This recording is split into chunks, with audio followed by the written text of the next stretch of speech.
Hey guys, it's Jen. Welcome back to my channel and welcome back to another video. Today I'm sharing a what's for dinner video. I'm going to be making some beer battered cod with coleslaw, a Greek chicken, some falafel and some rice, some roasted salmon with apple slaw. I'm also going to be making some sausage sandwiches, and then lastly some homemade Swiss steak from scratch.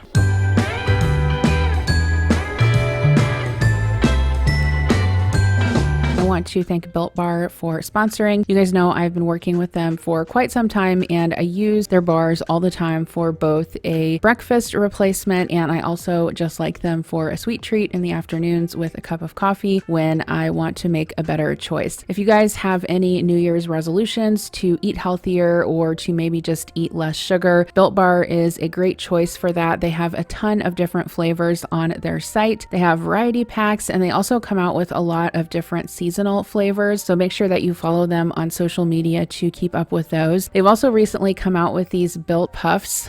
Here I'm showing you a lemon cheesecake, a ruby chocolate, and they have some other flavors on their website as well. And then another newer flavor is this caramel almond delight, which is really delicious, but you guys can check out their website. I'll have a link in the description box below. If you use my code Chapin10, you can get 10% off. Like I said, they have a ton to choose from, and if you're looking for more of a treat and less of a protein bar, I would definitely recommend the Built Puffs. They, to me, taste like candy. If you guys are familiar with those like marshmallow Santas that you sometimes get in your stocking when you were a kid, that's exactly what they taste like, only way healthier for you. Again, the link is in the description box below, and you can use code Chapin10 to get 10% off. So if you guys have a Sam's Club around you, I highly recommend these beer battered cod fillets that you can get in the freezer section. They turn out really crispy and delicious when you bake them in the oven. So I'm just going to pop these in and get them cooking. While those were heating up, I went ahead and set out some cheese and crackers and some leftover veggies that we had from Christmas. This Terrapin Ridge Farms bacon jam, if you can find it, it is so good with crackers and cheese. I highly recommend it. So we snacked on some of that, and then we also had some veggies with homemade ranch dip that I had made for Christmas Day, and so we've been munching on that the past couple days, and I just set that out to go with our dinner. For some reason, I'm not really good about keeping tartar sauce in the house. I'm not sure why that is, but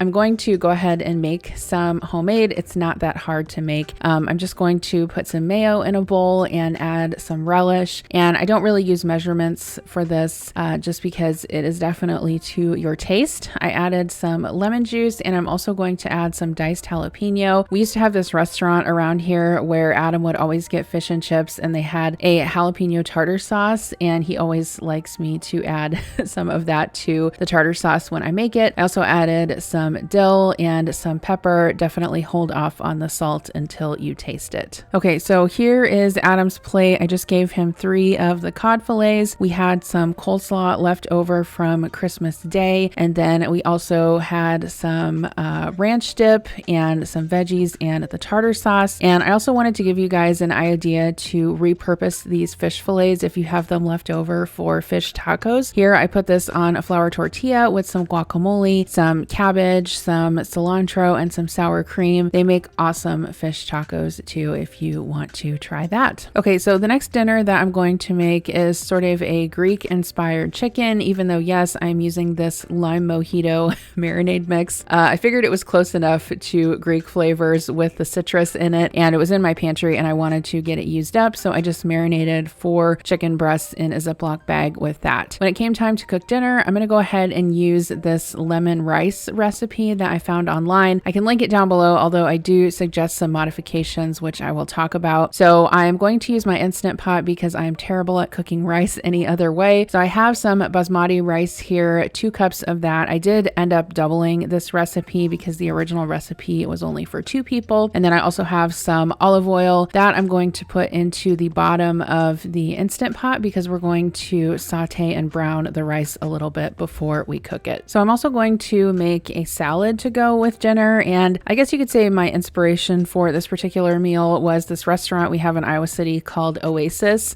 They make the best falafel and hummus, and they also make really great tabbouleh and baba ganoush and all kinds of Mediterranean food. It's delicious, and I was just thinking about about that. And I thought, you know what? I have all the ingredients to make this. So let's just go ahead and make it. So I chopped up some greens, got those into a salad bowl. I also chopped up some flat leaf parsley. That's really great to have in salads if you have it on hand. I also chopped up some red pepper, and I'm going to get those into the salad bowl as well. And then I had a little piece of cucumber. I'm just going to cut that in half and then just cut it into half moons, and I'll put that into the salad bowl as well. I ended up assembling this all and then splitting it out into bowls so that we could have it for dinner. I'm also going to cut up some cherry tomatoes to add to the salad.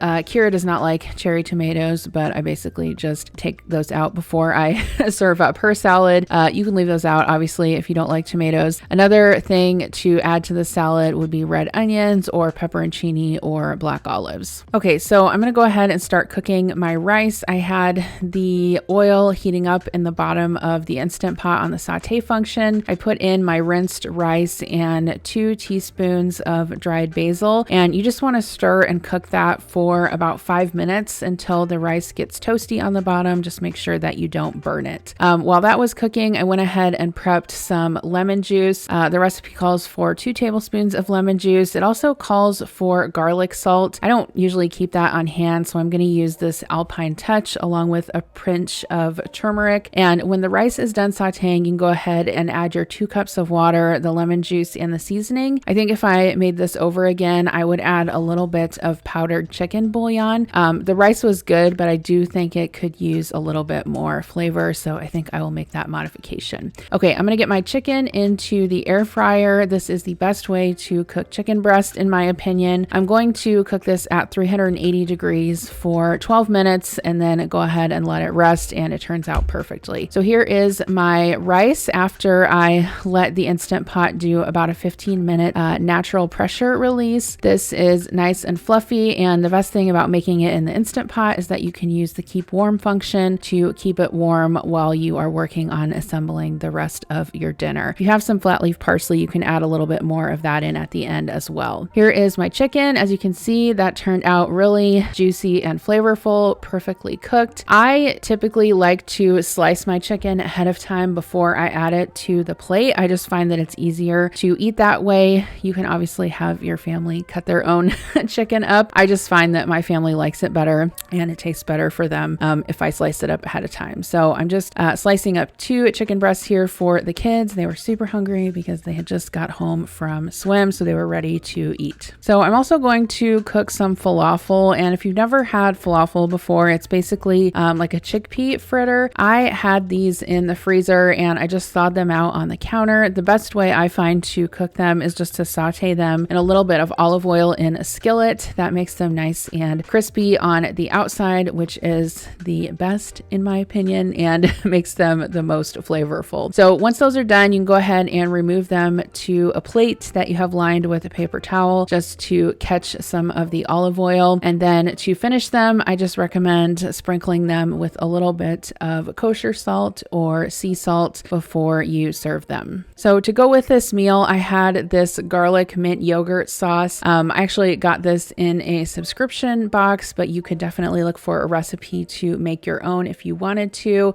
So we had that with the rice pilaf and the grilled chicken, some sliced tomato. I heated up some mini naan breads. We also had the falafel and then the salad on the side. Everyone loved this meal, and Adam said it was the best dinner of the week. Okay, so the next meal that I'm going to make is this Scandinavian roasted salmon with horseradish applesauce, and this is a Sunbasket recipe. I'm not sponsored by them or anything. I actually use my own money to buy their kits every once in a while because A, I am a meal kit junkie, and B, I like the combinations and the extras that they offer. But anyway, I thought this meal looked super interesting, so I'm just going to get started by chopping up the red onion. What we're going to do is slice up the red onion and then also roast it in the oven with the salmon, which I thought was kind of innovative. And the slaw that went with this recipe was totally delicious. I was honestly a little bit skeptical about it because I wasn't quite sure that the flavor combination was going to go together, but it turned out really, really good. Like I said, I do not work with Sunbasket, but I do have a discount code down below if you want to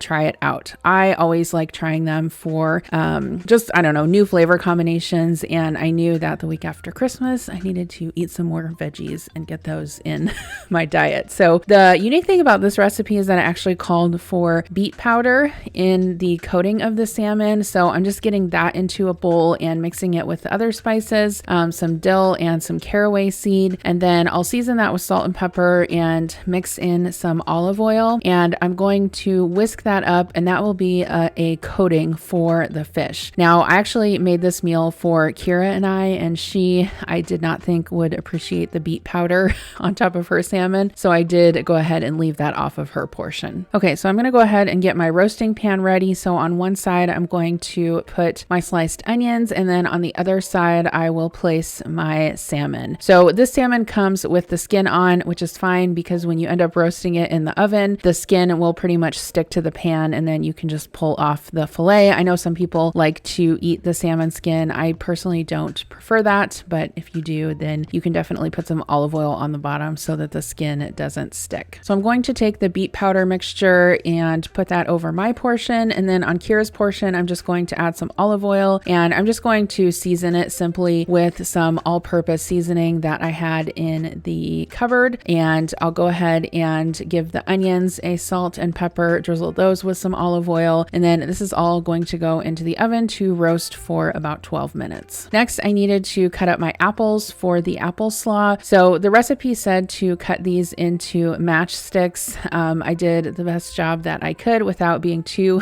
fussy about it.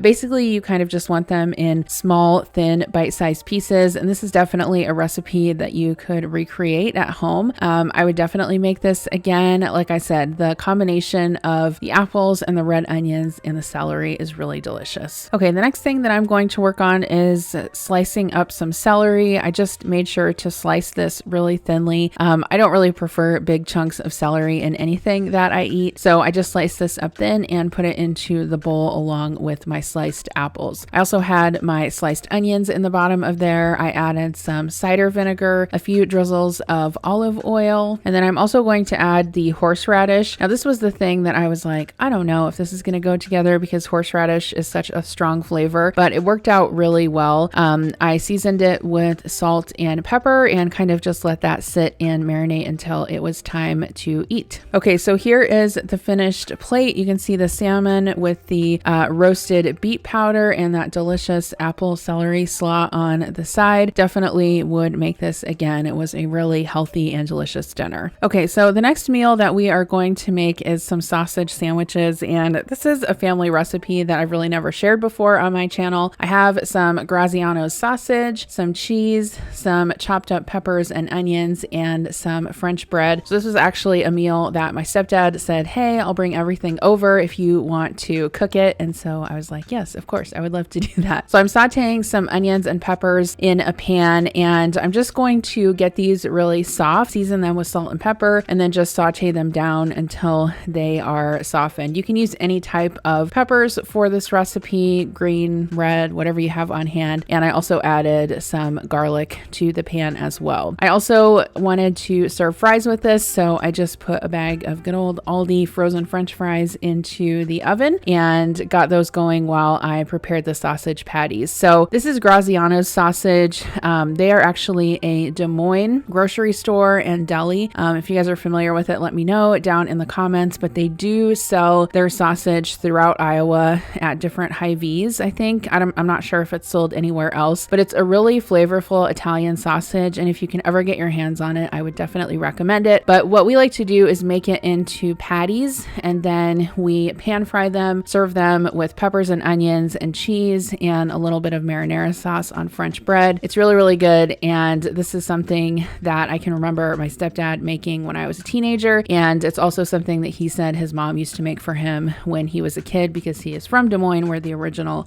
sort of grocery store and deli was. So when the peppers and onions were done, I went ahead and removed those from the skillet. This is just going to be the same skillet that we're going to make the sausage patties in. So I got 6 patties out of that 2-pound package of meat. I just tried to make them as thin as I could without them falling apart so that they would cook evenly. And I'm just going to place those in my skillet 3 at a time so I can get them sauteed. While those are working, I'm going to go ahead and prep my French bread. So this is a really large loaf of French bread. I'm going to toast this in the oven with a a little bit of garlic butter just to give it a little extra flavor.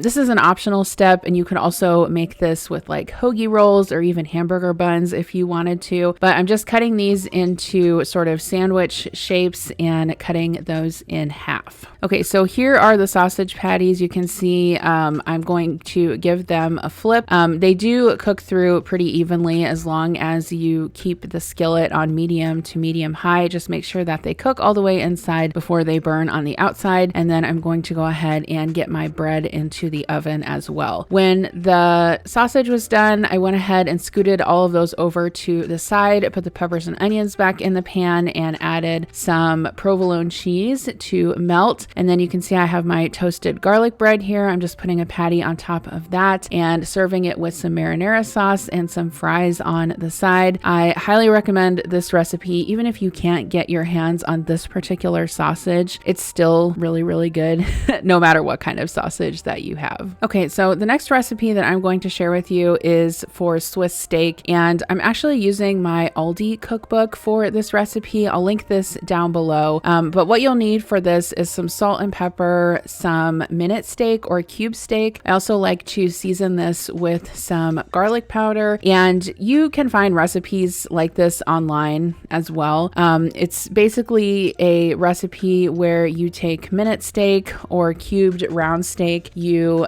dredge it in flour. I seasoned it first with salt, pepper, garlic powder, and onion powder. You saute the floured steak in a Dutch oven just to kind of get it a little bit crispy on both sides, and then we're actually going to end up braising this in the oven with some red wine, some beef broth, and some tomatoes. I've definitely made this before on my channel, and there's quite a few recipes out there on YouTube. Some people put mushrooms in theirs. I don't care for mushrooms, so I don't put them in, but the main principle is the same. So I'm going to go ahead and get these steaks browned on both sides. Once they are browned, I will just remove them to a plate. You'll definitely have to do this in batches, because if you're doing it in a Dutch oven like I am, usually only 3 or 4 steaks will fit on the bottom of the pot at a time. So while the rest of them are cooking, you just kind of want to remove them to a plate and let them rest. You guys will have to let me know in the comments down below if you had Swiss steak when you were a kid. I always remember my grandma and my mom making it with mashed potatoes, and I just really loved it. It was one of those like comforting meals, probably a Midwest meal, although I'm sure that other parts of the country eat it as well. Definitely a meat and potatoes meal for sure. So while I'm finishing browning the steaks, I'm going to go ahead and get some onion chopped up. This is just going to give the sauce a little bit more flavor. So I'm just going to basically slice this into rings. We're going to end up cooking this in the oven for 2 to 3 hours. So the onions end up disintegrating quite a bit. So don't worry too much about how small or large you have them chopped. Basically, we're just making sure that we can give the sauce some good flavor. Okay, so for the tomato part of this recipe, I would definitely recommend using diced tomatoes, which is what I should have done. The recipe, I believe, called for crushed tomatoes, and I didn't have any of those, so I'm just using tomato puree. You can basically use any type of tomato product that you have on hand, but I do think it's more traditional if you use diced tomatoes. So you can see here that my steak is all browned up. I'm going to go ahead and add the sliced onion, and you can see there that we do have some fond on the bottom of the pan, or the steak drippings. We are going to end up using some red wine to deglaze the pan, so we will not sacrifice any of that flavor. Once the onions have cooked for a little bit, you can go ahead and pour in about a cup of red wine. This is definitely optional. If you don't like to cook with any type of alcohol, you can just substitute beef broth and it will work out just fine. I am 110% sure that my mother or my grandmother never used red wine in their Swiss steak. Not once ever. Not once ever did I ever have a drop of alcohol in my house growing up, not even to cook with. So anyway, after the red wine deglazes, you can go ahead and add some tomato paste, about 6 ounces of that. This is just going to give a concentrated tomato flavor. And then go ahead and add about a cup of beef broth, and then just stir that until it is well combined. Next, I'm going to add my tomatoes. Like I said, I'm adding pureed tomatoes, and then I did decide to add 1 additional can of diced tomatoes, just because I felt like it was more of a tomato sauce rather than like a diced tomato and beef broth, which I'm normally accustomed to. No worries, this still turned out delicious. So once the mixture comes to a bubble, you can go ahead and return the steak back into the pot. You're just going to want to place your pieces in and kind of submerge them into the sauce so that they won't dry out during cooking. Okay, so after all of your steak pieces are submerged, you can go ahead and put the lid on this, and then you can pop it into a 350-degree oven for 2.5 hours is usually about all you need. I did put that on a cookie sheet just to make sure that nothing boiled over. So I always serve this with mashed potatoes, so I'm going to go ahead and get some potatoes peeled up. I did get a new potato peeler just because I had a Pampered Chef one and it actually broke a couple weeks ago while I was using it. And so I looked on Amazon, and this OXO potato peeler actually has really good reviews, so I can link it down below. Some of the reviews said it's super sharp, so be careful, and I definitely agree with that. It is very, very sharp, but it definitely does a good job of peeling potatoes. Makes really quick work of that for sure. Just be careful that you don't cut yourself. So I'm just going to go ahead and get these peeled and rinsed, and I always like to make my mashed potatoes in the Instant Pot. I think that it is the easiest way to do it. It's the cleanest way. Your stove doesn't get messed up. And the thing I like about making mashed potatoes in the Instant Pot is that it has the keep warm function. So if you make them a little bit ahead of time, you can just put the lid back on and keep them warm until you're ready to eat. When you're making mashed potatoes in the Instant Pot, you actually don't have to cut the potatoes. I almost said tomatoes. Super small, especially for like smaller to medium sized potatoes like these. I normally just cut them in half, and I do have a steamer basket or a rack in the bottom of my Instant Pot just to kind of keep the potatoes up off the bottom of the pot to prevent any burning. And then you'll just add, 1 cup of water and cook them like that. Super quick, super easy. Let me know in the comments down below if you guys make your mashed potatoes in the Instant Pot as well. Okay, so once the potatoes are in the pot, I'm going to go ahead and add 1 cup of cold water, and I'm going to cook these on high pressure for just 10 minutes, and then I'll do a natural pressure release, take the lid off, and you can see here that they are perfectly tender. You can add whatever you want to these before you mash them up. You can add sour cream, cream cheese, you can just add milk if you want, or cream. You basically just need some type of dairy product plus butter plus salt and pepper. That's basically all I put in my mashed potatoes. I love homemade mashed potatoes. I have to tell you guys a funny story. So once upon a time when Adam and I first started dating and I went to one of his family's houses in Missouri for Thanksgiving dinner, there were no mashed potatoes for Thanksgiving dinner. And I was like super shocked. I was like, OMG, where are the mashed potatoes? And they're like, we don't make mashed potatoes for Thanksgiving. And my jaw like literally hit the floor. And so every year after that, I was in charge of bringing the mashed potatoes. But anyway, here is our dinner for this night. We had the Swiss steak. I made some green beans, and we had that with the mashed potatoes. Definitely a hearty and comforting winter meal. The steak turns out super tender in the oven after all of those hours, and I highly recommend this. Thank you guys so much for watching today's What's for Dinner video. Don't forget to check out Built Bar. I'll have all the information in the description box below. You guys can use my link and my code to get a discount. Thanks again for watching, and I'll see you in my next video. Bye.